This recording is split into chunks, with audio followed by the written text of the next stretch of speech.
Next blur visuals వస్తాయండి, అవి pass అయ్యే వరకు వెయిట్ చేయండి. మీరు ఎన్ని కోతుల్లో చూస్తారు, కొంచెం వెయిట్ చేయండి.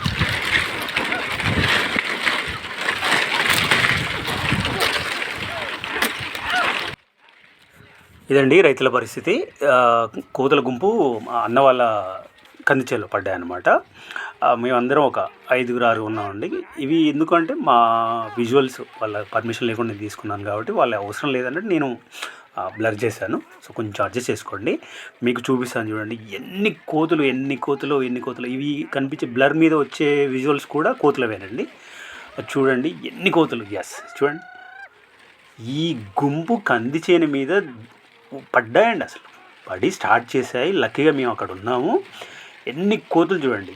అన్నిటికంటే ముఖ్యమైన విషయం ఏంటంటే వీటి వల్ల మేము ఎలా అరుస్తున్నాం చూడండి, గొంతు పోతుందండి.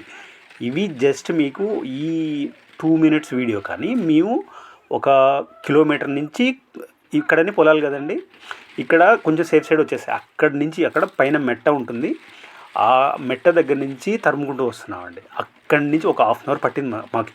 నడవడానికి 1/2 hour పట్టొచ్చు, కానీ వీటిని అన్నిటిని ఒక దగ్గర తీసుకొచ్చి తరమాలి కదా, ఇంకా దానికి డబుల్ టైం పడుతుందండి. ఇదండి రైతు పరిస్థితి. మా గొంతులన్నీ పోతాయండి. రోజు ఇదే పరిస్థితి.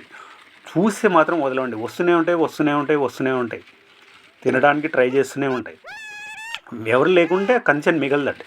అలా వదిలేసుకున్న వాళ్ళు కూడా ఉన్నారనమాట. దారుణంగా ఉంటుంది పరిస్థితి. ఇన్ని కోతులండి, 100 కోతులు ఉంటాయి. అసలు మనకి ఏమీ మిగలదండి.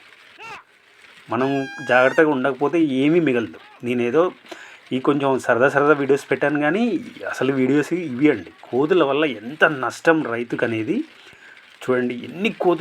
ఇన్ని కోతులు ఒకేసారి చేను మీద పడితే ఏంటి పరిస్థితి అనేది మీరే ఆలోచించుకోండి.